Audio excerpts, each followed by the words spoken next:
여러분 안녕하십니까? 이게 12월 31일 날 시작했나요? 네. 2년째입니까? 한 해가 마치는 날부터 또 새해가 시작하는 이 아주 소중한 시간에 왜 가정에서 안 계시고 여기 와 계십니까?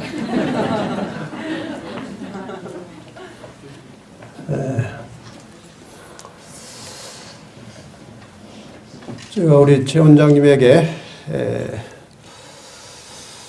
이 집회에 대한 또 안내와 좀 와서 말씀을 나누었으면 하는 부탁을 받고, 사실 제가 연초에 할 일이 태산처럼 쌓여 있습니다. 근데 이걸 어떻게 할까 이렇게. 그런데 또 어떻게 생각하면, 저는 연합회장이 전에 목사입니다. 목사로서 1년을 새로 시작하면서 또 바치면서 시작하면서 이 하나님의 말씀을 나누는 일을 하는 것은 또 매우 중요한 일이다. 그런 생각이 들었어요. 그래서 가겠다고 대답을 하고, 또 여기 오시는 분들이 또 보통 분이 아니라고 그러시더라고요. 근데 오늘 기도하시는 집사님의 기도를 듣고 제가 부담이 굉장히 커졌습니다.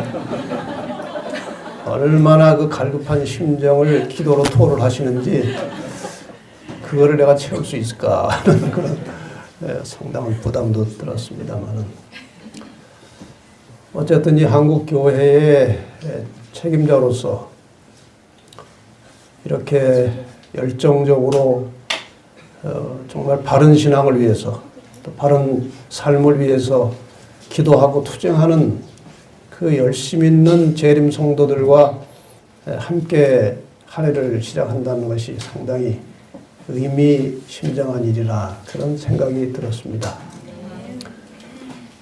그래서 제가 여러 가지 바쁜 일을 다 뒤로 제쳐놓고 여기 와서 전할 말씀을 다듬고 또 책을 펼쳐서 새롭게 연구하고 하는 일로 거의 제가 한 열흘 정도 틈틈이 급한 일을 했습니다만은 좀 다시 정리했습니다. 고기를 이렇게 한번 잡고 나면 어부들이 이제 고기 잡은 그물을 다시 정리하듯이, 저도 기별을 전하고 나면은 그 똑같은 것이지만 다시 또 다듬고 또 모양을 바꾸고 거기다 또 영을 또 새로 집어넣고 해서 늘 그런 초심의 마음으로 전하려고 상당히 노력합니다. 제가 개인적으로 이런저런 한 노력 중에 하나가 수없이 같은 말씀을 전해야 되는데 숙련된 설교자로서가 아니고 언제나 처음 그 말씀을 전하는 초심으로 말씀을 전해야 된다. 그런 생각으로 제 나름대로 노력을 하고 있어요. 또 같은 기별이라도 한 번 설교했다고 해서 다시는 안 하면은 세상은 절대로 바뀌지 않아요. 제가 같은 말을, 같은 설교를 똑같이 하는 적은 없습니다만 같은 말은 자꾸 합니다.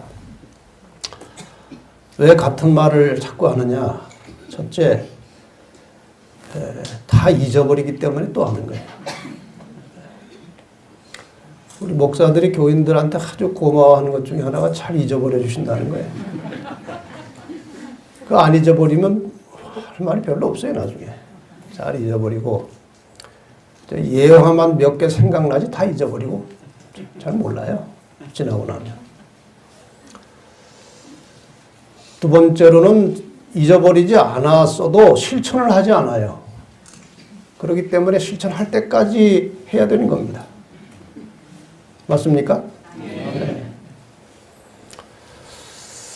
네. 그래서 또 제 설교 이런 재료들은 제가 다 이렇게 공개를 하기 때문에 아마 여기도 숱한 분들이 다 들었을 거예요. 그러나 말씀이라는 것은 언제나 살아있는 것입니다. 언제나 그 속에 생명이 들어있는 것이기 때문에 똑같은 성경을 자주 읽어도 상황에 따라서, 나이에 따라서, 때에 따라서 새롭게 들리듯이 하나님 말씀도 그런 것입니다. 그래서 짧은 기간이지만 저한테 주어진 시간이 6번입니다. 6번. 6번이면 6시간이 넘습니다. 보통 한 번에 1시간을 좀 더 하기 때문에 이 시간 속에, 이 장소에 정말 성령님께서 충만히 임하셔서 저와 여러분의 심령 속에 역사하시기를 바랍니다. 여러분이 이곳에 오실 때 상당한 마음 준비를 하고 오셨다고 제가 생각되기 때문에 저도 못지않게 마음 준비하려고 상당히 노력을 하고 오늘 아침에도 제가 간절한 심령으로 기도를 하고 그런 두렵고 떨리는 마음으로 이 자리에 섰습니다. 그리고 이 말씀을 하나씩 준비할 때에 단지 이 자리에 모인 분들만을 생각하고 준비한 것이 아니고 우리 한국재림교회 전체 성도들을 향해서 올해 어떤 기별을 줄 것이냐 이것을 제가 염두에 두고 말씀을 준비했습니다. 물론 시간이 충분하지 않아서 제가 하고 싶은 만큼은 못했습니다만은 어쨌든 준비된 대로 잘 다듬어서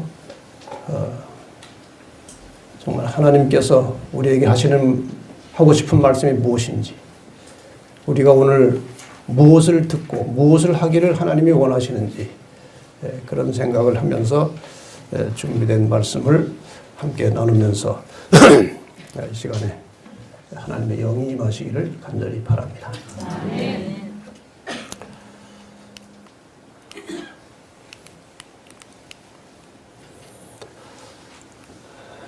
이 두 단어는 우리 재림 성도들이 너무나 자주 흔하게 많이 듣던 말씀이에요.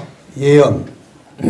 그리고 예언의 결론으로 언제나 우리에게 주시는 재림이라고 하는 것입니다. 예언과 재림이라고 하는 주제로 6개의 제목으로 말씀을 나누겠습니다. 여기 새로운 단어는 하나도 없습니다. 알고 있는 단어인데 조금 조합이 좀 다르게 되었을 뿐입니다.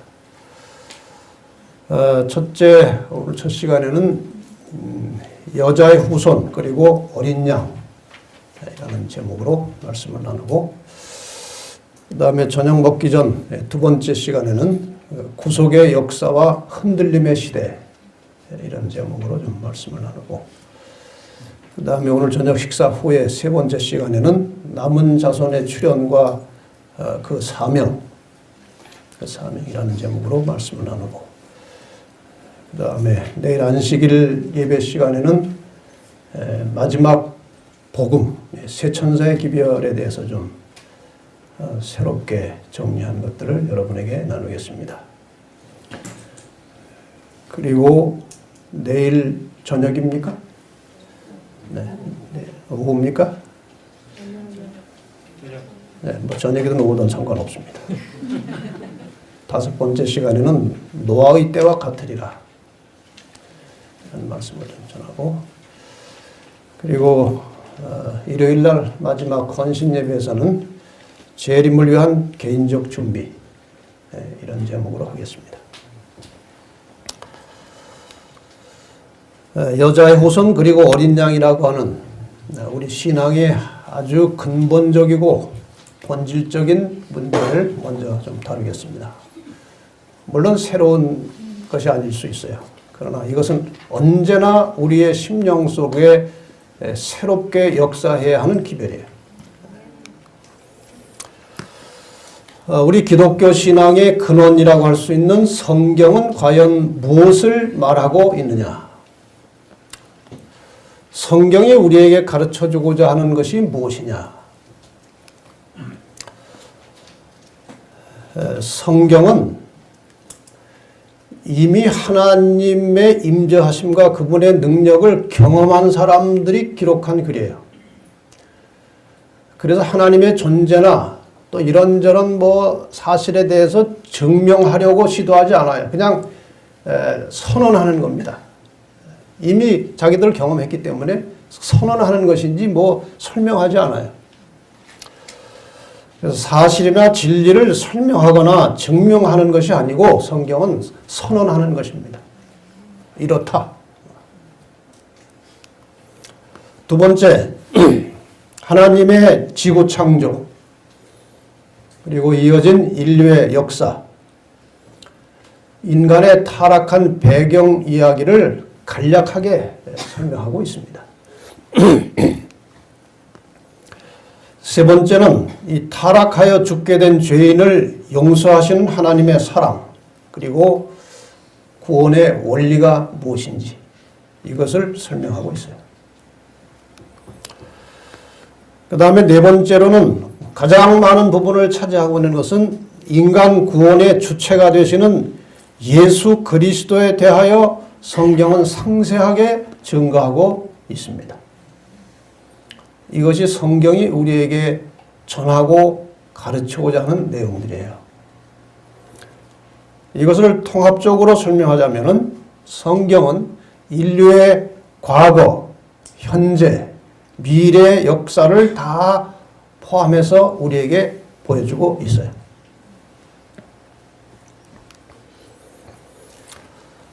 우리가 잘 아는 대로 하나님께서 이 인간을 구원하시는 그 사역, 그 역사를 이루시는 방법은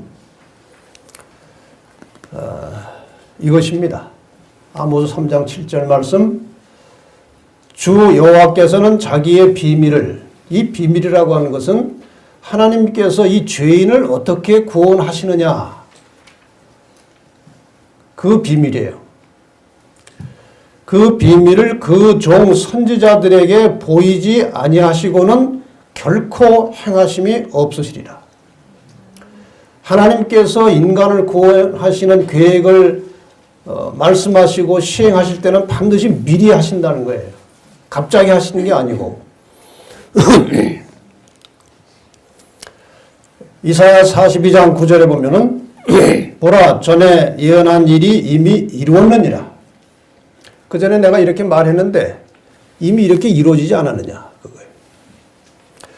이제 내가 새 일을 고하노라. 이제 앞으로 될 일을 내가 다시 또 얘기한다. 그 일이 시작되기 전이라도 너희에게 이르노라.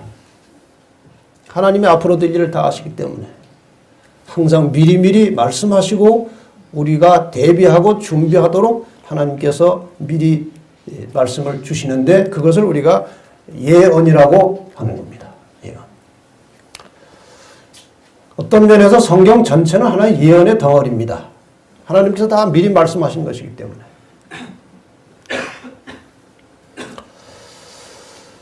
이러한 하나님께서 인간의 구속을 이루어 가시는데 사용하는 예언 중에 최초로 하신 예언의 말씀이 창세기 3장 15절이라는 것을 우리는 알고 있습니다. 대부분의 개신교인들은 이것을 잘 모릅니다. 놀랍게도 잘 몰라요. 제가 꽤 많은 개신교인들과 성경 공부를 했습니다. 평신도로부터 시작해서 집사, 권사, 장로, 목사님들에 이르기까지 꽤 많은 분들과 성경을 공부했어요. 그런데 정말 놀랍게도 이 창세기 3장 15절을 분명하게 깨닫고 이해하는 사람은 거의 못 봤습니다. 이 창세기 3장 15절을 제대로 이해하지 못하면 성경 전체가 딱 가로막히는 겁니다. 이 창세기 3장 15절의 의미를 제대로 이해하면 성경 전체를 관통해서 볼 수 있는 거예요. 그만큼 이 창세기 3장 15절은 매우 중요한 것이고 신학자들은 이것을 원복음이라고 합니다. 원복음. 이 창세기 3장 15절의 원복음과 만나는 것이 요한복음 3장 16절이에요. 이 창세기 3장 15절을 언제, 어디서, 누가, 누구에게 한 말씀이냐? 여러분 잘 아시죠? 어디에서 이 말씀을 하셨습니까? 에덴 동산에서. 언제? 인간이 타락하여 죽게 되었을 때에. 누가? 하나님이. 누구에게? 75점이네요. 누구에게? 사탄에게 한 말이에요. 뱀에게 한 말이에요. 내가 너로. 이 배경은 하나님께서 아담에게 너 선악과 먹었느냐? 왜 그러고 있느냐? 예. 하와가 줘서 먹었습니다. 하와 너는 왜 먹었느냐? 누구한테 또 핑계가 갑니까? 뱀이 줘서 먹었습니다. 뱀은 이미 타락한 존재이기 때문에 사탄이 그 속에 들어있기 때문에 뱀에게는 묻지 않으셨어요. 바로 이 말씀을 하신 거예요. 내가 너로 여자와 원수가 되게 하고 너의 후손도 여자의 후손과 원수가 되게 하리니 여자의 후손은 네 머리를 상하게 할 것이요 너는 그의 발꿈치를 상하게 할 것이니라. 이 속에 긴 인류의 역사가 다 들어있는 거예요. 이 속에.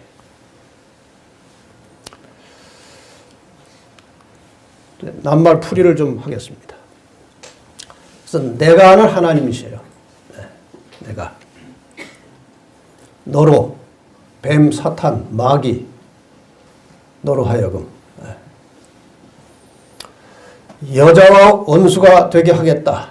이 여자는 성경에서 상징적으로 쓰일 때에 교회 혹은 하나님의 백성들, 이 땅에서 하나님의 뜻을 이루어가는 신실한 성도들을 가리킵니다. 여자는. 시대가 흐르면서 두 종류의 여자가 나옵니다. 순결한 여자와 음란한 여자가 나옵니다. 끝까지 하나님의 말씀을 신실하게 지킨 교회를 순결한 여자로 표현하고 있고, 하나님의 말씀에 이것저것 섞어가지고 순수함을 잃어버린 배도한 교회를 음란한 여자라고 표현하고 있어요. 어쨌든 이 여자는, 지금 여기에서 여자는 하나님의 순수한 백성들을 말하는 거예요. 사탄 너와 이 땅에 앞으로 내 뜻을 이루어갈 나의 백성들과 너는 원수가 될 것이다. 그리고 여자의 후손과 너의 후손도 여자의 후손과 원수가 될 것이다. 여기 너의 후손이라는 것은 이 사탄의 일을 대행하는 이 땅의 대리자들입니다. 사탄은 그 어둠의 존재이기 때문에 자기를 바깥으로 드러내지 않아요. 예수는 보이게 오셨습니다. 공개적으로 나타나셨어요. 그분은 빛이기 때문에 그래요.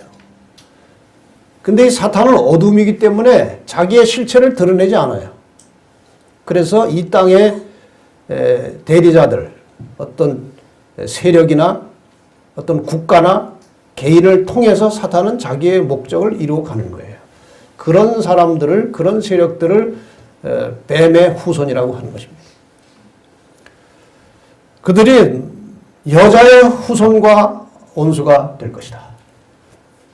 이 여자의 후손이 이 성경절의 핵심 단어입니다.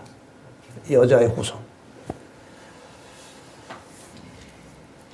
이 여자의 후손이라고 한 데는 두 가지 해석이 있어요. 뭐 둘 다 맞는, 둘 다 뭐 우리가 받아들일 만한 해석입니다. 첫째, 이 여자의 후손은 예수 그리스도를 가리키는데 왜 여자의 후손이라고 했느냐? 이 땅에 하나님의 백성들의 혈통을 통해서 나타날 하나님이에요. 이 교회 역사, 순수한 교회 역사를 통해서 태어날 사람이에요. 그래서 여자의 후손이에요. 또 다른 해석은 이것입니다. 성경에 나오는 모든 족보는 남자 위주입니다. 아브라함이 이삭을 낳고 이삭이 야곱을 낳고 실제로 누가 낳는데? 그 부인이 낳는데 남자가 낳다 그래요. 씨가 남자의 씨이기 때문에 그래요. 그런데 여자의 후손은 예수 그리스도는 남자의 씨가 아니에요. 성령으로 잉태된 분이에요. 그래서 그 앞에 어떤 남자의 씨앗을 갖다 댈 것이 없어요. 그냥 여자에게서 나왔습니다. 그래서 여자의 후손이라고 한다고 해석하는 사람도 있는데 뭐 우리가 반대할 이유는 별로 없습니다. 어쨌든 그래서 여자의 후손은 예수 그리스도이십니다.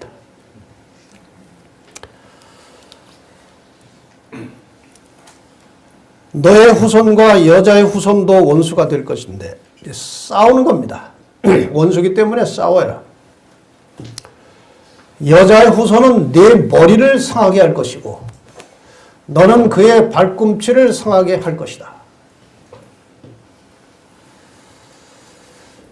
여기에서 중요한 말은 싸운다는 것이고 그 다음에 한쪽은 머리를 다치고 한쪽은 발꿈치를 다쳤다는 겁니다. 그게 상징적인 용어죠. 머리를 다쳤다는 것은 무슨 뜻입니까? 치명상을 입고 멸망한다는 뜻이에요. 발꿈치를 다쳤다는 것은 뭡니까? 일시적인 상처를 입고 낫는다는 거예요. 발꿈치 다쳐서 죽은 사람이 있습니까? 머리 다쳐서 죽은 사람은 있어도 발꿈치 다쳐서 죽는 사람은 없어요. 그런 상징적인 용어예요. 그래서 결국 발꿈치를 상하는 이 여자의 후손이 발꿈치를 상하는 일시적인 상처는 바로 예수 그리스도의 십자가의 죽음과 부활을 상징하는 거예요. 그래서 이 속에 엄청난 복음이 들어있는 거예요. 이 말씀 속에. 그리고 머리를 상한다는 것은 결국 악의 세력, 이 뱀의 세력은 영원히 멸망하여 이 땅에서 모든 죄가 없어질 것을 이 성경절이 예언하고 있는 거예요. 네.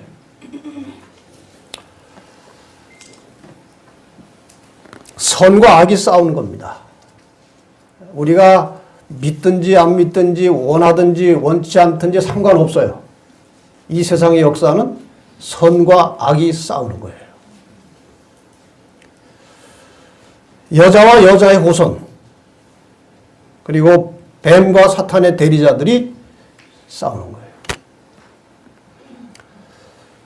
근데 싸움의 결론은 이미 나 있습니다. 그렇죠? 네. 발꿈치 상한 여자와 여자의 후손이 이기는 겁니다. 네. 머리를 상한 사탄이 멸망하고 없어지는 것입니다. 결론은 나 있어요. 그런데 이 과정 속에는 누가 훨씬 더 고생을 많이 합니까? 여자와 여자의 후손이 훨씬 많은 고생을 하는 겁니다. 죽을 고생을 하는 겁니다. 근데 절대로 포기하지 말라고 미리 말씀하신 거예요. 너희가 이길 거니까 포기하지 말라는 거예요. 이게 이 기별의 핵심이에요. 그리고 이것이 성경 전체입니다.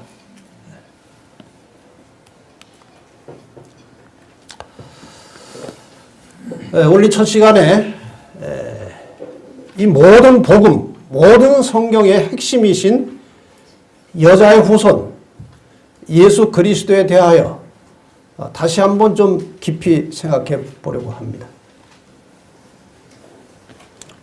예수를 자주 생각하는 것은 좋은 일이죠? 좋은 일입니다. 근데 우리가 이 하나님을 믿는 것은 좋은데 하나님이 어떤 분인지를 정확하게 이해하면 할수록 하나님에 대한 사랑이 깊어지고 믿음이 견고해지고 전도를 더 열심히 하게 돼요. 하나님에 대하여 피상적인 지식을 가지고 그냥 막연하게 믿는 사람들은 그 신앙이 오래 가지도 못하고 열심도 없어요.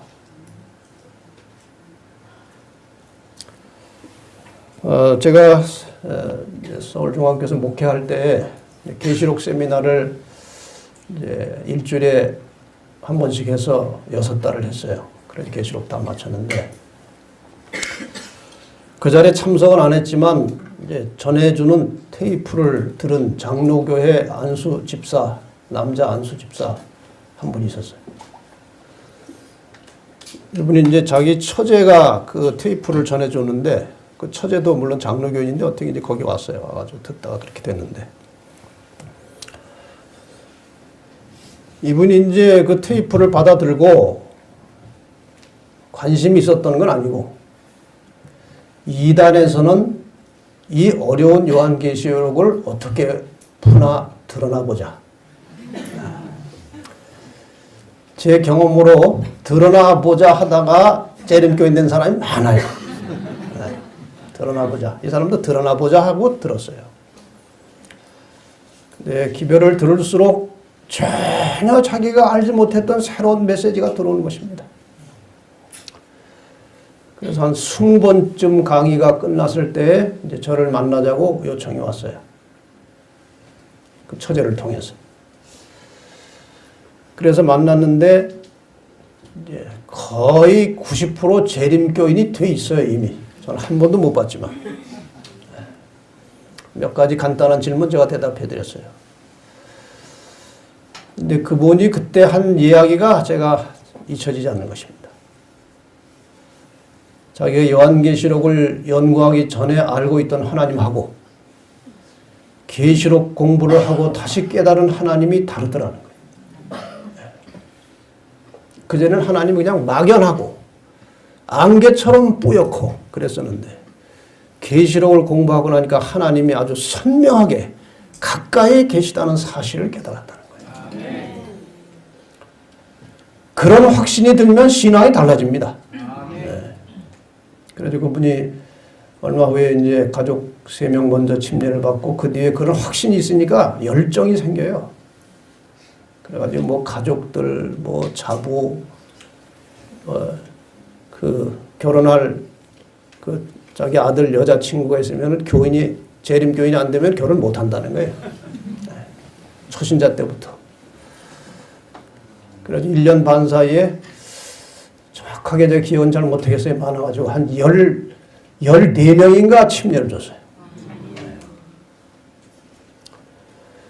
우리 재림 성도도 마찬가지입니다. 이 교회를 오래 다녀도 뭐 저라고 정확하게 이해하고 있다는 것은 아닙니다. 교회를 오래 다녀도 하나님이 어떤 분인지에 대하여 제대로 모르고 다니는 분들이 있어요. 여기 앉아 계신 분들이 각각 가지고 있는 하나님에 대한 관념과 생각이 다 조금씩 다를 겁니다. 무엇을 열심히 할수록 가장 하나님의 본체 가까이 이해할 수 있느냐. 성경 공부를 똑바로 해야 돼요. 똑바로 깊이 들어가야 하나님의 형상을 어렴풋이 보는 것입니다. 말씀을 통해서요. 기도만 한다고 되는 게 아니에요. 이제 이런 식으로 하면 이제 굉장히 오래 걸립니다. 그래서 제가 이제 빨리빨리 가겠습니다. 자, 여자의 후손에 대한 이 예언이 있은 직후에 그 여자의 후손과 관계된 가장 첫 번째 일어났던 사건은 가죽옷 사건이에요. 아담과 하와가 범죄한 후에 그 수치심을 느끼고 그것을 임시로 가리기 위해서 무화과나무 잎사구를 엮어서 옷을 만들어 입었어요. 하나님이 그거 벗기시고 창세기 3장 21절에 여호와 하나님이 아담과 그 아내를 위하여 가죽옷을 지어 입히시니라. 그때 가죽이 있었습니까? 이미 존재하던 가죽이 있었어요? 없었어요. 그래서 이 가죽이 매우 의미심장한 거예요. 가죽은 어디서 나옵니까? 누가 뭐 양이라고 누가 얘기했습니까? 성경에 양가죽이라는 말 없어요. 우리가 해석을 하는 겁니다. 이 무화과 잎으로 엮어서 만든 옷은 인간의 의를 상징하는 거예요. 그 무화과나무 잎사구 옷이 절대로 오래가지 못하듯이 해결책이 아니듯이 인간의 의는 사람의 죄를 해결하기에는 아무것도 아닙니다. 아무것도 할 수 없어요. 그리고 가죽옷은 짐승의 피를 흘리고 짐승으로부터 벗겨낸 가죽으로 만든 옷은 하나님의 의를 상징하는 거예요. 그게 궁극적인 해결책이에요. 우리 본교의 성경 주석에 이렇게 해석하고 있습니다. 이 문제를. 아담과 하와를 에덴에서 내보내기 전에 하나님은 그들 앞에 놓여있는 힘든 노동과 타락에 뒤따른 극도의 더위와 추위를 막아줄 보호막에 적합한 보다 내구력이 있는 의복을 그들에게 마련해 주었다. 그것이 1차적인 의미예요. 또한 가죽옷은 그들이 잃어버린 순결함과 죄의 삭신 사망과 그분 자신의 대속적인 죽음을 통해 세상의 죄를 없이 할 하나님의 약속된 어린 양을 항상 상기시켜 줄 것이었다. 그 자기들의 죄 때문에 발생한 문제를 해결하기 위해서 누가 죽은 거예요? 양이 피 흘려 죽은 것입니다. 그래서 그 하나님께서 만들어주신 양가죽 옷을 입고 사는 동안에는 끊임없이 그 양의 실체가 되는 예수 그리스도를 날마다 생각할 수밖에 없었다는 거예요. 동물의 보호자가 될 사명을 부여받은 그가 이제는 불행하게도 그 동물들 중 하나의 생명을 그 자신이 취하는 것을 발견하였다. 그가 살기 위해 동물들이 죽어야 했다. 이 속에 깊은 의미가 들어있지 않습니까? 그가 살기 위해 그의 옷을 만들기 위해 동물들이 죽어야 했다. 이것은 표상학적으로 죄인이 살기 위해 예수께서 돌아가셔야 했다. 그 말이에요. 그 기별이 이 가죽옷 속에 들어있어요. 그래서 인간의 죄를 가리기 위해서 양이 피를 흘리고 죽은 사실이 바로 제사 제도의 근원이 되었다는 겁니다. 어떤 분들이 공부하다 그런 질문을 합니다. 아벨의 제물이 올바른 제물이고 양을 잡아 드린 것이 가인이 농산물을 드린 것은 잘못된 제물이다. 이렇게 가르치면은 가인과 아벨이 그걸 어디서 배웠냐 이거예요. 그게 어디 나오냐 이게 성경에. 분명히 아담이 가르쳐 줬을 것입니다. 안 가르쳐 줄 리가 없어요. 배웠기 때문에 아벨이 그렇게 한 거예요. 근데 가인은 배운 대로 하지 않은 거예요. 어쨌든 이 가죽옷이 제사 제도의 근원이에요. 자, 왜 이 짐승의 희생이 필요했느냐 하는 문제를 좀 정리하고 넘어가겠습니다. 히브리 9장 22절에 보면은 율법을 조차 거의 모든 물건이 피로써 정결케 되나니 피 흘림이 없은즉 사함이 없느니라. 피 흘림이 없은즉 죄를 사하는 일이 없다 이거예요. 왜 그런지 설명을 좀 하려고 합니다. 인간은 하나님의 말씀이 법이에요. 자연 법칙도 자연적으로 있었던 법이 아니에요. 하나님이 그렇게 되라고 하셨기 때문에 그것이 법이 되었고 그 법이 자연을 지배하기 때문에 그것이 자연법이에요. 예를 들어서 하나님께서 해달별 창조하시고 지구를 만드신 다음에 그건 뭐 온 우주의 한 부분에 지나지 않지만 그것을 넷째 날 하신 말씀이 무엇인가 하면은 이 모든 것들이 합쳐져서 징조와 일자와 사시와 연한을 이루라 이렇게 말씀하셨어요. 그래서 그게 법이 된 거예요. 하나님께서 말씀하신 법을 거스르면 반드시 부작용이 오게 돼 있어요. 근데 아담과 하와가 그 법을 어긴 것입니다. 불법한 거예요. 불법. 불법은 죄라고 그랬어요. 죄는 불법이라고 그랬어요. 요한일서 3장 4절에. 그리고 죄의 싹은 사망에. 로마서 6장 23절. 그래서 죽게 된 겁니다. 죄로 인해서 죽게 된 사람이 살려면 죄값을 지불해야 돼요. 죄값. 그것을 속전이라고 합니다. 죄값을 지불해야 사는 거예요. 그런데 그 속전은 죄값은 죄 없는 자의 생명으로 지불되어야 합법적이에요. 예를 들어서 두 사람이 범죄해서 둘 다 감옥에 갔는데 뭐 법 쪽에 그런 일이 뭐 있을 일은 없지만 만약에 이 죄인이 이 재판관한테 내가 이 사람 죄값까지 같이 갚을 테니까 이 사람 놔주시오 그럴 수 있습니까? 같이 죄인인데요. 그래서 이 죄값을 지불하는 속전은 죄 없는 자의 생명을 요구하는 거예요. 가죽을 내어준 양의 희생은 자신의 잘못이 아닌 아담의 죄 때문에 생겨난 문제를 해결하기 위해서 피를 흘리고 죽었습니다. 그 양이 무슨 죄가 있습니까? 아무 죄가 없어요. 아담 때문에 죽은 거예요.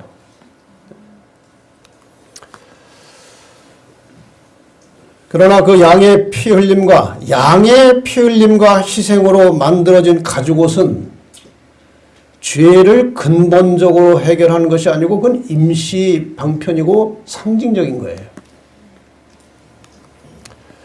그 양의 희생은 장차 인류의 죄를 용서하고 구원해서 생명을 주기 위하여 돌아가실 죄 없는 분 예수 그리스도의 죽음을 예표하는 것이었습니다.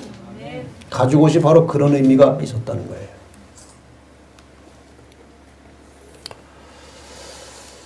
이러한 원칙, 이러한 원리에 의해서 아담 이래로 신실한 하나님의 백성들은 계속해서 짐승의 희생을 가지고 제사 드리는 일을 해왔어요.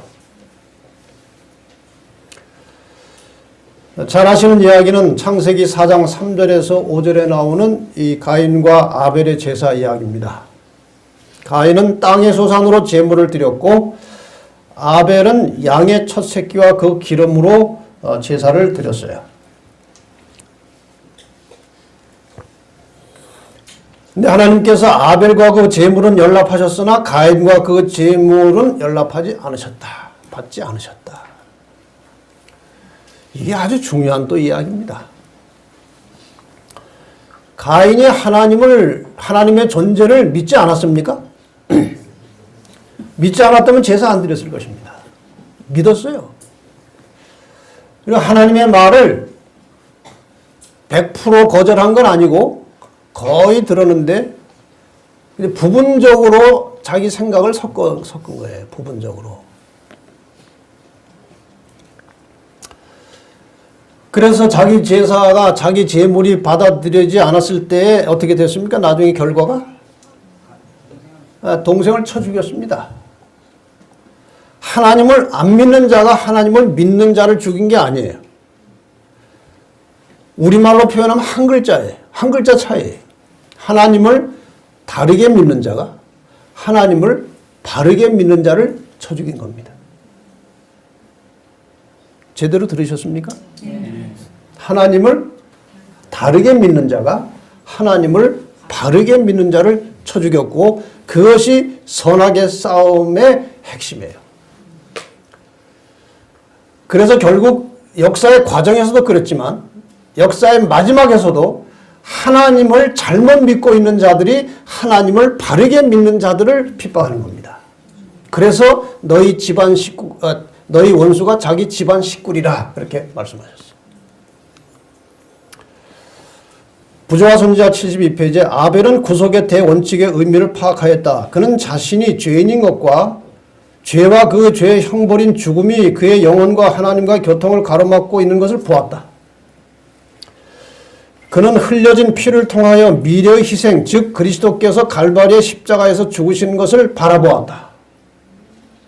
믿음의 눈으로 양을 잡아 제사 드리면서 아벨은 장차 예수 그리스도께서 돌아가실 것을 본 것입니다. 네. 그리고 그곳에서 이루어질 속죄를 의지함으로 그가 의로워졌으며 그 제물이 받으신 바 되었다는 증거를 얻었다. 이렇게 해서 제사의 성격이 무엇인지, 어떻게 제사를 드려야 하는지, 제사가 이 사람과 하나님의 관계에서 얼만큼 중요한 것인지를 이 아벨의 제사 속에서 우리는 깨닫게 되는 것입니다. 지금 방이 좀 덥지 않습니까? 그래서 더워서 조금 춥게 해야 될 것 같은데 네, 좀 조절을 할 수 있으면 해주시면 좋겠습니다. 더우면 졸리는데 이렇게 연말 연시에 집까지 비워두고 나와서 여기 와서 졸면 되겠습니까? 졸려면 집에서 다리 뻗고 잘 주무셔야지.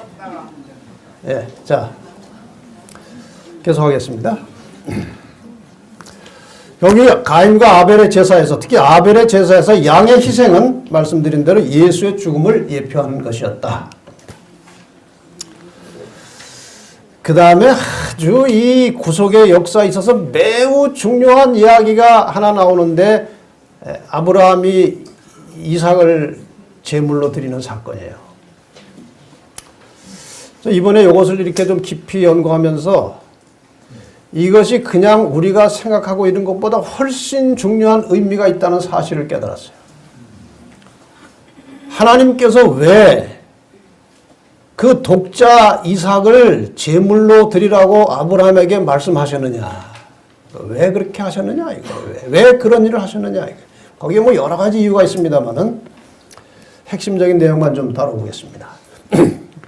뭐 이 이야기의 배경을 여러분이 잘 아십니다. 이 독자 이삭을 제물로 드리라고 하는 하나님의 명령을 들은 순간부터 이 아브라함의 심정은 말할 수 없이 고통스러웠습니다. 그러나 아브라함은 이미 이삭의 태어나는 과정을 통해서 살아계신 하나님에 대한 믿음이 확고하게 있었어요. 그렇지 않습니까? 생리적으로, 과학적으로 아이를 낳을 수 없는 두 늙은 사람이 아이를 낳거든요. 그건 하나님의 창조력이에요. 그래서 아브라함이 그 경험을 했기 때문에 하나님께서 독자 이삭을 제물로 드리라고 했을 때에 정말 속은 쓰리고 아팠지만 거역은 할 수가 없는 것이 하나님의 모든 말씀에는 이유가 있는 거예요. 자기가 이유를 모를 뿐이지 다 이유가 있는 거예요. 우리가 신실하게 하나님을 믿고 살고 있다면, 그런 사람에게 어떤 고통이 왔다면 이유가 있는 겁니다. 이유가 있어요. 다 지나고 보면은 하나님께서 나한테 이걸 가르쳐 주시려고 그런 고통을 허락하셨구나. 그런 경험하십니까? 근데 그 아브라함의 그 심정은 정말 찢어질 것 같았어요. 그래서 누구한테 말도 못했어요? 부인한테 말도 못하고 아들 죽이러 가는데 부인한테 말도 안 하고 가는 사람이 어디 있습니까? 그런데 그 아브라함이 그 사라 성격을 잘 알거든요. 사라 이전에 여자의 성격을 잘 알거든요. 그거 말했다가는 또 하나님 말씀 불순종하게 생긴 거예요. 그래서 말 안 하고 그냥 기도하고 출발한 거예요. 가다가 말이에요. 또 이 이삭이 묘한 질문을 한 겁니다. 아버지, 이 나무하고 불은 가지고 가는데 재물이 없습니까?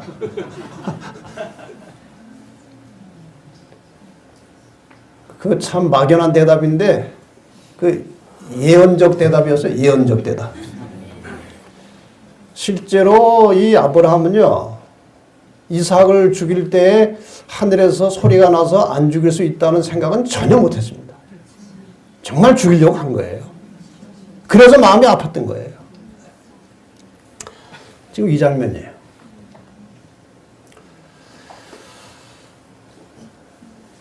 실제로 죽이려고 칼을 들고 하는 것을 보고 하나님께서 아브라함이 실제로 그런 믿음을 가지고 이삭을 죽일 걸 모르시겠습니까? 다 아셨어요. 근데 이 아브라함도 인간이기 때문에 좀 더 확신을 주기 위해서 그리고 후대 우리들에게 교훈을 주시기 위해서 여기까지 간 거예요. 그래가지고 칼을 들고 죽이려고 하는 순간에 하늘에서 소리가 나는 것입니다. 두 글자로 하면요. 그 하늘에서 나는 소리를 두 글자로 하면 합격 그거예요. 이삭이 태어날 과정에서는 불합격했거든요. 믿음의 불합격. 근데 재수해가지고 합격 통지서를 받는 순간이에요. 합격. 그런데 이 말이 참 중요한 거예요. 부자손자 154페이지. 그 무서운 시련의 어두운 날 동안에 그가 참은 고통은 그가 자신의 경험을 통하여 무한하신 하나님께서 사람을 구속하기 위하여 치르신 희생의 위대함을 깨닫게 하려고 허락되었다. 아멘. 다시 말하면 자기의 짧은 경험을 통해서 독생자 예수 그리스도를 이 땅에 내어주시는 하나님의 심정을 경험한 것입니다. 아멘. 아브라함이 그걸 경험한 거예요. 아주 부분적이지만 그거를 깨달은 거예요. 그래서 하나님이 얼마나 우리를 사랑하시는지 그 쓰라린 마음의 고통을 다 참으시고 그 독생자를 내어주신 하나님의 심정이 무엇인지 그거를 아브라함이 깨달은 거예요. 아멘. 오늘 우리도 그걸 깨달아야 합니다. 아멘.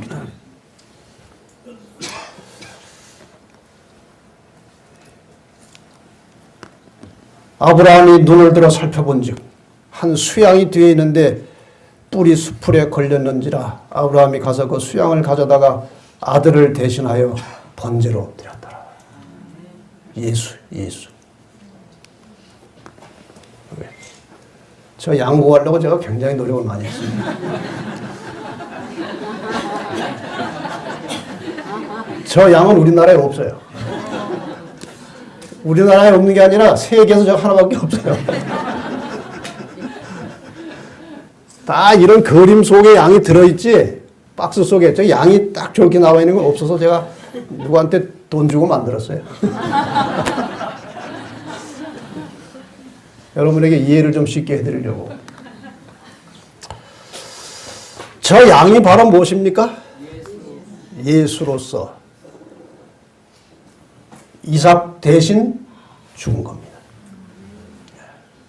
저 속에, 저 그림 속에 위대한 하나님의 사랑과 구속의 원리가 들어있어요.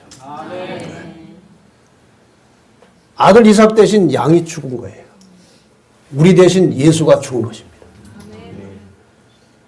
이게 매우 중요한 스토리라는 사실을 저는 이번에 조금 더 깊이 깨달았어요. 그 다음에 이제 6월절 이야기가 나옵니다. 이 6월절 이야기도 여러분이 다 잘 아세요. 이스라엘 백성들이 출애굽할 때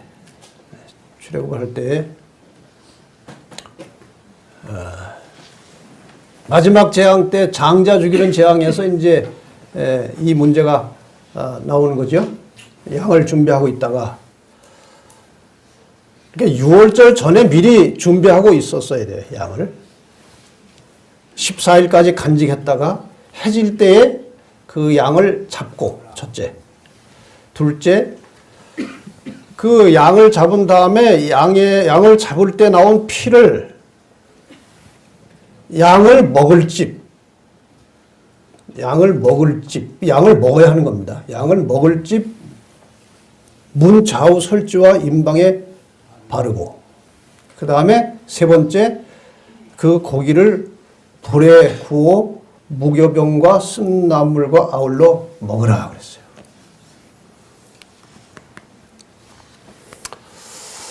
이거 가지고도 이제 1시간 설교가 들어있어요, 이 속에. 이 속에 설교가 들어있어요.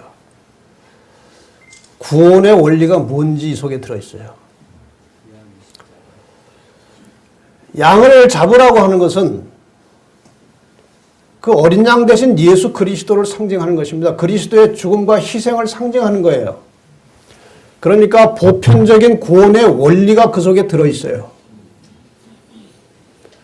그 다음에 그 피를, 그 양을 먹을 집 문 좌우 설주와 임방에 바르라는 것은 아무리 구원의 복음, 예수 그리스도의 십자가와 구원의 복음이 있다 할지라도 구원을 받는 사람은 그 복음을 개인의 생활에 적용하는 사람이 구원을 받는 거예요.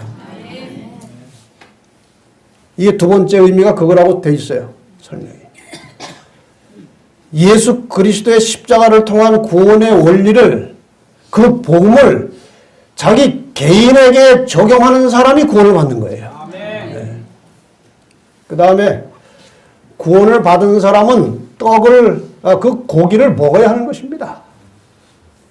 다시 말해서 받은 구원은 자동으로 연장되는 게 아니고 그 받은 구원은 날마다 생명의 떡인 하나님의 말씀을 먹음으로 구원이 유지된다는 것을 가르쳐 주는 거예요. 제 이야기가 아니에요. 예언의 신에 그렇게 설명되어 있어요.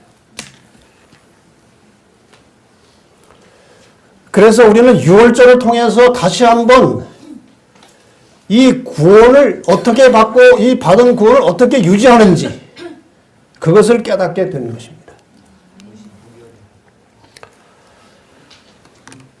그 다음에 우리는 성소 제사 제도를 이제 그 출애굽에서 나온 이스라엘 백성들의 광야 생활 속에서 하나님께서 지시하신 성소를 통해서 드리는 제사 제도의 의미를 이제 깨닫게 되는 겁니다. 제사가 이제 구체화된 거예요. 조직화됐어요. 사람이 많으니까. 그래서 출애굽기 25장 8절 9절에 하나님께서 친히 모세에게 명하시기를 내가 그들 중에 거할 성소를 그들을 시켜 나를 위하여 짓되 물은 내가 내게 보이는 대로 보여준 거예요. 샘플을. 장막의 식양과 그 기구의 식양을 따라 지을지니라. 이제 화가마다 상상해서 이 성경을 보고 상상해서 그리는 그림의 모양이 다 달라요. 근데 이제 우리가 이거 주로 많이 쓴 게 이 그림이에요. 근데 저 그림도 정확하진 않습니다. 성소는 저렇게 텐트처럼 된 게 아니라 이게 거의 사각형으로 되어 있어요. 그러나 이건 저렇게 봅시다.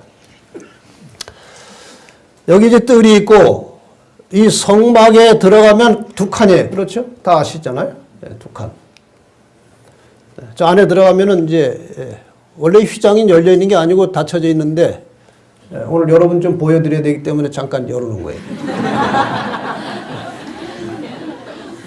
이 성소와 지성소를 가는 휘장이 있어요. 전체 길이의 3분의 2가 성소고 3분의 1이 지성소예요. 넓이가 그래요. 네, 이렇게 돼 있어요. 여기 이제 떡상이 있고 청단이 있고 촛대가 있고 이 안에 들어가면 법궤가 있고 두 그룹이 있고 법궤 안에 이 법궤도 이렇게 보이는 게 아니고 뚜껑이 덮여 있는 거죠. 근데 오늘 좀 봐야 되니까 좀 열어놓은 것이고 여기에 이제 하나님의 존재, 하나님의 임재하심이 쉐키나라는 영광으로 머물러 있었어요. 이걸 자세히 설명하면 또 여러 시간 해야 되죠. 이런 모양으로 이제 이 뜰에서는 계속 양을 잡는 일들, 양 소리, 짐승 소리 해가지고 굉장히 시끄럽고 번잡스러운 곳이에요, 여기가. 근데 여기 핵심은 이겁니다. 양을 잡아서 여기다 제사를 드리는 거예요. 양을 잡을 때 일반적으로 의식은 죄를 지은 사람이 그 제물에다가 이렇게 자기 몸 전체 무게를 실어서 손을 얹어요. 그리고 제사장이 이제 기도하는 겁니다. 그때 죄가 어디로 옮겨가요? 양에게 옮겨가요. 그 양이 죄가 있게 된 거예요. 그래서 죽는 거예요. 그게 제사의 원리예요. 근데 이 모든 성소 제도는 저희가 섬기는 이 성소 제도는 하늘에 있는 것의 모형과 그림자라고 그랬어요. 그러니까 하늘에서 인간을 구속하는 그런 시스템이 있는 거예요, 하늘에. 그런 그 시스템을 구체화, 형상화시킨 것이 지금 이 성소예요. 네. 그래서 예수님께서는 참 것의 그림자인 손으로 만든 성소에 들어가지 아니하시고 하늘로 가셨다. 그렇게 나온 거예요. 히브리서에. 이 그림 참 잘 그렸어요. 이 모든 성소 전반의 구조와 기물과 모든 제도의 의미는 예수 그리스도를 상징하는 거예요. 모형이에요. 모형. 원형은 예수 그리스도예요. 부조화 선지자 357페이지에 보면 하늘 성소에 관한 중요한 진리와 사람의 구속을 위하여 거기서 행해지는 위대한 사업은 지상 성소와 그 봉사에서 배울 수 있었다. 그러니까 하늘 성소에서 이루어지는 여러 가지 그 구원에 관련된 그 원리와 현상을 이 땅 지상의 성소를 통해서 배울 수 있었다. 이것입니다. 평면도로 그리면 이렇습니다. 이거는 이제 거의 그 치수가 이제 비율로 정확한 거예요. 그냥 그리긴 했지만 비율상 정확합니다. 이 세 파트로 나눠집니다. 뜰이 있고, 이 뜰 안에는 번제단, 양 잡는 곳, 물두멍. 이것이 주요 기구예요. 그 다음에 이 뜰에서 이루어지는 일은 칭의가 이루어집니다. 죄가 값 없이 양에게 그냥 넘어가 버리는 거예요. 이걸 칭의라고 그래요. 칭의. 의롭게 되는 거예요. 이것은 우리가 죄의 본질로부터 자유하게 된다. 이제 그런 뜻으로 해석합니다. 죄의 본질. 나머지 하면 이제 조금 더 이해가 가까워지겠죠. 그 다음에 두 번째 여기는 성소입니다. 성소 아시는 대로. 이 성소에는 떡상이 있고 촛대가 있고 향단이 있어요. 이것도 다 뭐 의미가 깊이 있지만 우선 넘어가겠습니다. 여기에서는 이제 의롭게 된 사람이 구원받은 성도가, 뜰에서 구원받은 성도가 어떻게 살아야 하는지 원리가 이 속에 들어있어요. 떡상은 말씀이에요. 향단은 기도예요. 촛대는 말씀과 기도를 통해서 성령의 역사로 살아가는 사람들의 모습, 향기, 그것이 촛대예요. 이래서 성소에서 이루어지는 성화는 죄의 권세로부터 자유하게 되는 거예요. 죄의 본질로부터 자유하게 되었더라 할지라도 끊임없이 성령께서 우리를 돕지 아니하시면 우리는 죄의 권세에서 벗어날 수가 없어요. 다시 말해서 우리가 침례받고 구원받은 다음에도 자꾸 실수하고 넘어지는 이유가 무엇인가 하면은 성령의 능력을 의지하여 살지 않고 자기 힘으로 살려고 하기 때문에 넘어지는 거예요. 이 문제는 이제 마지막 날 제가 좀 상세하게 다루려고 합니다. 끊임없이 죄의 권세가 우리를 잡아가려고 할 때에 그 죄의 권세로부터 우리를 자유하게 해주는 것이 성화의 과정이고 이 성화의 과정 속에서 강력하게 우리를 도우시겠다고 약속하신 분이 성령이십니다. 이렇게 살던 사람이 마침내 이제 지성소로 들어가게 되는데 지성소에는 이제 지성소는 그리스도가 없이 그리스도의 중보 없이는 아무도 이 앞에 설 수가 없어요.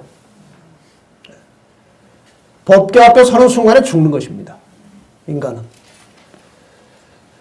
그래서 예수 그리스도의 중보를 통해서 우리가 법궤 앞에 서게 되는 거예요. 그래서 마침내 우리를 영광스럽게 변화시켜 주시는 일이 벌어지는 겁니다. 재림 때 있을 일이에요. 심판 끝나고. 이거는 죄의 존재로부터 자유하는 것입니다. 아예 죄 자체가 이 우주에 없어져 버려요. 시험에 들고 유혹받을 가능성이 아예 없어져 버리는 거예요. 이 놀라운 원리가 성소 속에 들어있어요.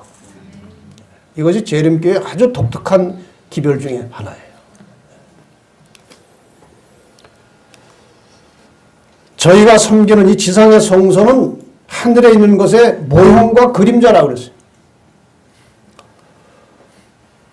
모형이 있으면 원형이 있는 것입니다. 그림자가 있으면 실체가 있는 거예요. 이 모든 성소 제도를 통한 구속의 모형, 그림자는 그 실체가 예수 그리스도라는 거예요. 네. 드디어 그 성소 제도의 실체이신 예수께서 이 땅에 사람으로 오셨어요. 이건 정말 신비한 일입니다. 너무나 신비한, 인간의 머리로, 이해력으로, 지력으로 도무지 이해할 수 없는 신비예요. 하나님이 사람이 되신 것입니다. 하나님이 사람이 되셨어요.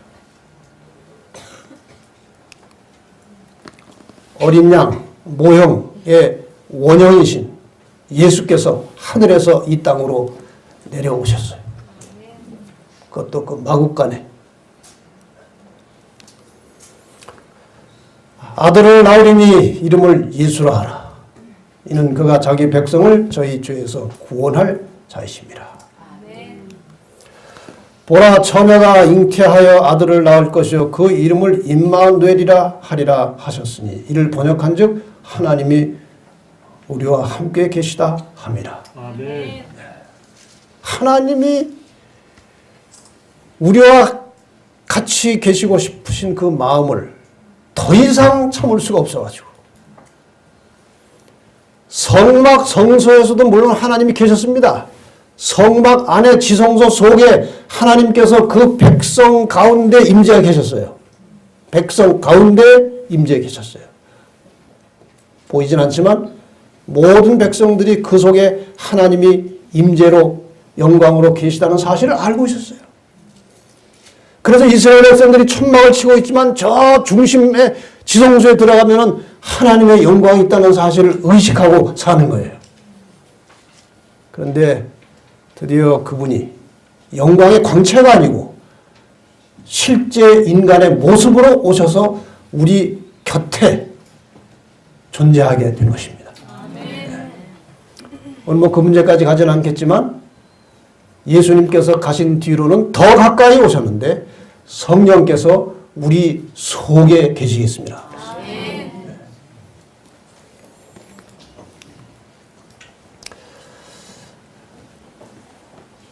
이 예수님보다 조금 먼저 와가지고 이 예수의 오심을 알리는 침례 요한이 예수에 대해서 표현하기를 뭐라고 그랬습니까? 보라, 세상 죄를 지고 가는 하나님의 어린 양이로다. 이건 구약의 모든 말씀이 예수를 통해서 성취됐다는 사실을 선포하는 거예요. 하나님의 어린 양이다. 이 예수님께서 이 땅에 오셔서 하신 일들이 3년 반의 일인데 30세까지는 그냥 집에 계셨고 3년 반의 일인데 요한은 표현하기를 그 하신 일이 너무나 많아가지고 기록해둘 장소가 없다고 할 정도로 많은 일을 하셨어요. 근데 그 예수님의 모든 하신 일들을 요약해 놓은 성경절이 마태복음 4장 23절에 같이 한번 읽어볼까요? 시작. 예수께서 온 갈릴리에 두루 다니사 저희 회당에서 가르치시며 천국 복음을 전파하시며 백성 중에 모든 병과 모든 약한 것을 고치시니 가르치시고 전파하시고 고치셨다. 이것이 예수님의 사역이에요. 이 예수님의 사역을 한마디로 묶으면 전임회복이에요. 그냥 인간을 영혼을 구원하신 게 아니고 인간의 존재 전체를 고쳐서 구원하시는 것입니다. 네. 그래서 우리가 여기다 의미를 부여하자면 이 가르쳤다는 것은 티칭이라고 그래요. 티칭. 그래서 인간의 도덕적 양심을 일깨워 주시는 일을 하셨어요. 사람과의 관계 속에서 자기의 양심 속에 너희가 남을 미워하지 마라. 그게 살인이다. 음력을 품는 것이 가늠이다. 아주 깊은 말씀을 하셨어요. 그리스도인이 가장 깊은 관심을 가지고 관리해야 될 것은 여기가 아니에요. 여기. 이 속을 관리할 줄 알아야 돼요. 속에는 그냥 시기하고 질투하고 그냥 온갖 나쁜 생각을 가지고 교회 와가지고 아유 저 장로 없었으면 좋겠다. 저 집사 아유 뵈기 싫어. 이런 생각을 가지고 와서 미소 지으고 화장은 잔뜩 해가지고 미소 짓고 그거 하나님이 다 보십니다. 속을. 하나님을 믿는다는 게 뭡니까? 하나님이 내 속을 알고 계시다는 사실을 믿어야 돼요. 그래서 바깥에 자꾸 뭐 이렇게 관리하는데 뭐 적당히 해야 되겠지만 너무 그 바깥 관리에 그 마음 쓰지 마세요. 그거 뭐 별 소용 없어요. 이 속을 깨끗하게 해야 돼. 속을 청결하게. 이 속을 드러내놔도 부끄럽지 않게. 하나님이 참 은혜스러우셔가지고 이게 안 보여서 다행이지. 이게 속에 생각나는 대로 바깥에 스크린으로 나오면 참 창피해서 아무도 못 살 겁니다.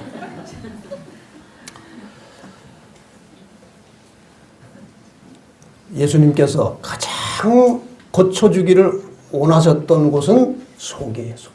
네, 속이에요. 양심, 하나님과의 관계. 그 결과로 주어지는 것이 육체적 회복이에요. 네. 깨끗한 양심과 하나님과 바른 관계 속에 들어갈 때 인간의 회복이 시작되는 거예요. 그 일을 종합적으로 하신 말씀이 이 속에 들어있어요. 그리고 예수님 자신이 어떤 분인지 보여주셨어요. 사도 바울이 그 예수님에 대해서 기록한 아주 유명한 성경절이에요. 그는 근본, 하나님의 본체시라. 그는 원래 하나님이신데 하나님과 동등됨을 취할 것으로 여기지 아니하시고 그 자리를 다 버리고 자기를 비어 종의 형체를 가져 사람들과 같이 되었고 사람의 모양으로 나타나셨으며 자기를 낮추시고 이게 아주 중요한 말이에요. 자기를 하나님이신데 벌레만도 못한 인간의 모양으로 자기를 낮추시고 죽기까지 복종하셨으니 곧 십자가에 죽으심이라. 예수님의 형상, 예수님의 품성을 표현하는 몇 안 되는 성경절 중에 가장 대표적인 게 이것입니다. 이 성경절 속에 나와 있는 예수 그리스도, 하나님의 형상. 인간이 이 땅에 존재하는 목적은 하나님의 형상을 회복하기 위함이다. 그렇게 되어 있어요.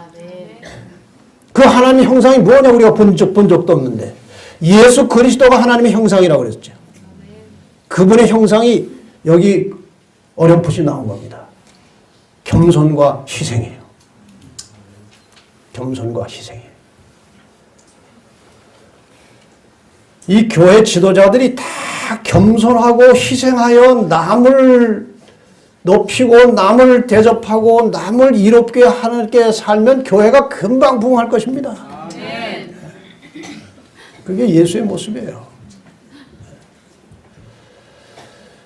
모든 성도들이 이러한 모습으로 살면요 교회에 빈자리가 있을 리가 없어요. 선교 정신을 가지고 이런 모습으로 살면요 하나님께서 자동적으로 영혼을 옆에 갖다 붙여주십니다. 이게 전도의 원리예요. 그래서 우리 성도들이 우리의 현실 신앙 생활 속에서 가장 중요하게 생각하고 살아가야 할 우리의 목표가 무엇이냐? 내가 소유하고 가지고 있는 이 모든 것을 활용하고 사용해서 남을 유익하게 해주는 거예요. 그것이 우주를 지배하는 생명의 법칙입니다. 그것을 예수님이 와서 보여주신 거예요. 그분이 겸손하고 희생하심으로 죽을 자들에게 생명이 온 것이에요. 그래서 하나님께서 이걸 우리에게 가르쳐 주시고 보여주신 것입니다.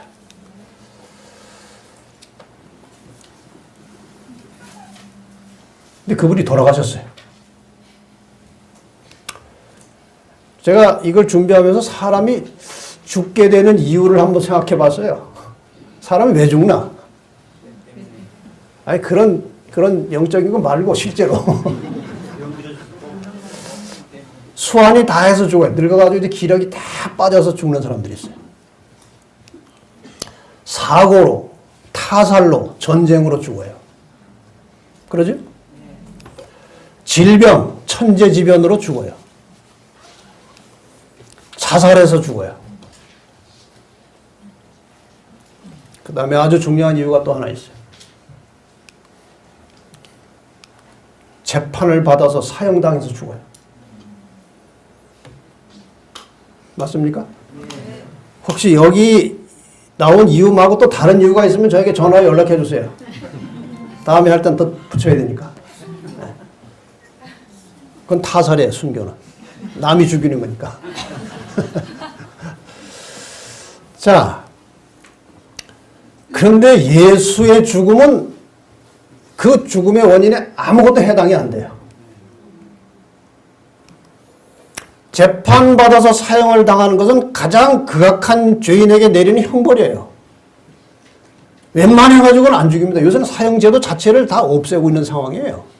웬만해서는 사형시키지 않은데 도무지 이 사회에 발을 붙여서는 안 될 사람이라고 판단되면은 아주 심사숙고해서 사형시킵니다. 예수님도 재판을 받으셨어요. 재판. 근데 재판장 빌라도가 누가복음 23장의 그 재판 장면을 보면은 이 사람에게 죄가 없다 그랬어요. 너희가 고소하는 것 가지고 내가 살펴보니까 그게 해당이 안 되고 내가 볼 땐 죄가 없다 이거예요. 그 다음에 보라 저의 행한 것은 죽일 일이 없느니라. 난 책임 없다 이거예요. 내가 볼 때는 사형감이 아닌데 뭐 너희들이 뭐 정원하면 마음대로 해라 이런 태도예요. 빌라도의 태도가. 예수님 십자가 옆에 강도. 이 사람이 겉으로는 나쁜 짓을 많이 했지만 그래도 일말의 속에 뭔가 양심이 살아 있었어요. 뭔가 추구하는 게 있었어요. 그래서 그 다른 옆에 강도가 예수님 막 조롱하고 뭐 이렇게 너도 살고 우리도 살려봐라 하고 하는데 이 옆에 죽는 순간에 진지해진 이 강도가 우리는 우리의 행한 일에 상당한 보응을 받는 것이니 이에 죽는 것이 당연하다 이거예요. 그런데 이 사람의 행한 것은 옳지 않은 것이 없느니라. 이건 성령이 감동해서 한 말이에요. 이 사람이 행한 것은 옳지 않은 것이 없느니라.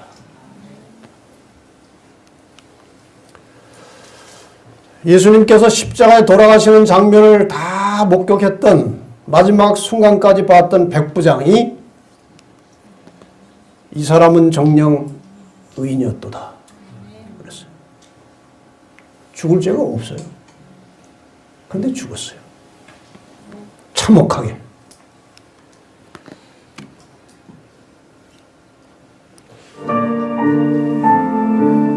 온 우주의 왕이신 예수님께서 이 땅에 내려오셔서 인간들에게 모욕과 조롱을 받으셨어요. 심판자이신 주님께서 죄인들에게 억울한 재판을 받으셨습니다. 불쌍한 죄인들을 찾아다니며 사랑과 봉사를 베푸시던 그분의 손과 발에 날카로운 못이 박혔습니다. 옆구리도 창에 찔려서 주님은 많은 피를 흘리셨습니다. 그 무고하신 분이 왜 그처럼 큰 수치와 고통을 당하셔야 했습니까? 우리의 죄를 용서하시고 우리를 구원하시기 위하여 우리 대신 죽음의 고통을 당하신 것입니다.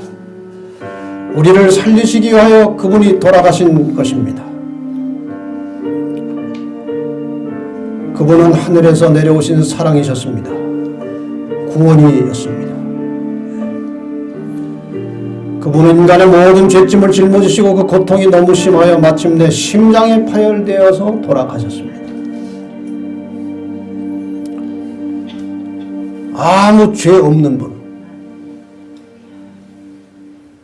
세 사람이 증언했으면 그것으로 완벽한 증언입니다. 세 사람이 죄가 없다고 증언했어요. 근데 돌아가셨어요. 그것이 우리의 죄값을 지불하신 것입니다. 그래서 그분은 우리의 구원자이십니다. 그래서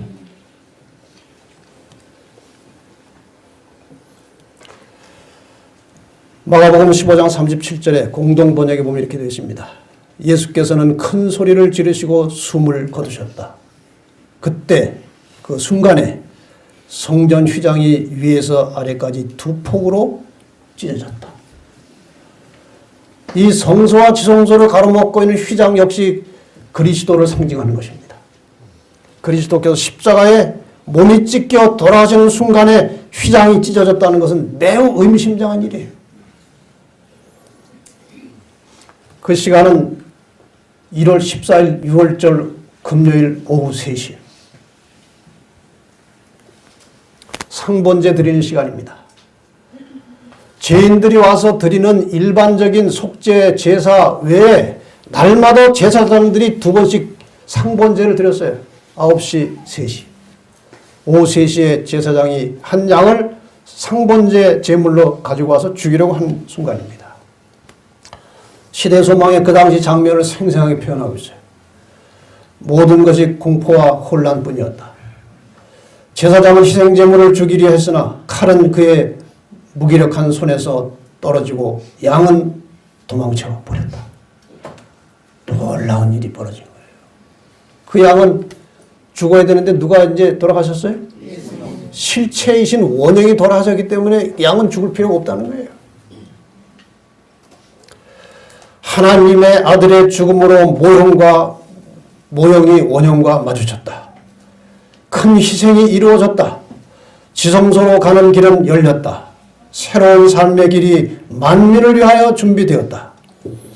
더 이상 죄 많고 슬픔에 찬 인간들은 대제사장이 나오는 것을 기다릴 필요가 없었다. 이제부터는 구주께서 모든 하늘에서 제사장과 대언자로서 직무를 행하실 것이다. 이것은 마치 예배하는 자들에게 힘있는 목소리로 다음과 같이 말하는 것 같았다. 이제 죄를 위한 모든 희생과 제사는 끝났다. 이래서 우리의 구속이 이루어진 것이에요. 이렇게 해서 누구든지 저를 믿으면 영생을 얻을 수 있는 길이 열린 것이에요. 초기문집 253페이지에 예수께서 갈바리에서 운명하실 때 그가 다 이루었다고 외치자 성소의 휘장이 위로부터 아래로 찢어졌다.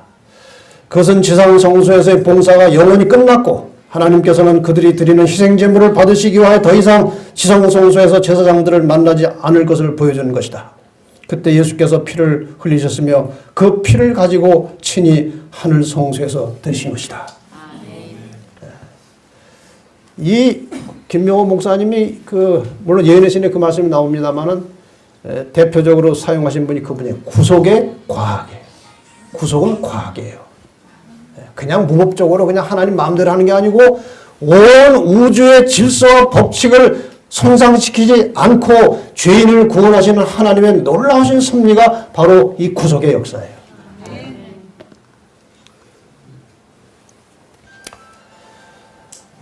다 이루었다. 창세로부터 죽임을 당하는 어린 양 예수 그리스도. 4000여 년의 역사를 통하여 아무 죄 없는 순결한 수많은 양들이 인간의 죄를 덮어쓰고 죄인 대신 죽었다. 그것은 인간을 구원하기 위한 하나님의 사랑이었고 그분의 고통이었고 그분의 은혜였고 그분의 심정이었다. 마침내 어린 양의 실체이신 독생자 예수께서 세상에 오셨다. 순전한 어린 양의 모습으로 겸손한 종의 마음으로 평생 동안 죄인들을 섬기며 사랑하며 희생하며 베풀며 사시다가 끝내는 어린 양처럼 희생제물이 되어 생명까지 내어주셨다. 인류의 모든 죄짐을 짊어지시고 십자가에 매달리신 그분에게 인간들의 죄로 인한 극심한 고통으로 못 박히는 아픔을 잊으셨다. 하나님이 죄인의 모습으로 십자가에 달리시다니, 그것이 인간을 죄로부터 구원하시기 위한 유일한 길이었다. 죄로 인한 고통을 견디다 못한 주님의 심장이 파열되었다. 우리의 죄 때문에 나를 살리시기 위하여 그렇게 돌아가셨다. 아, 하나님의 사랑은 잴 수도 없고 셀 수도 없는 오묘한 것이어라. 주님 감사합니다. 주님 사랑합니다.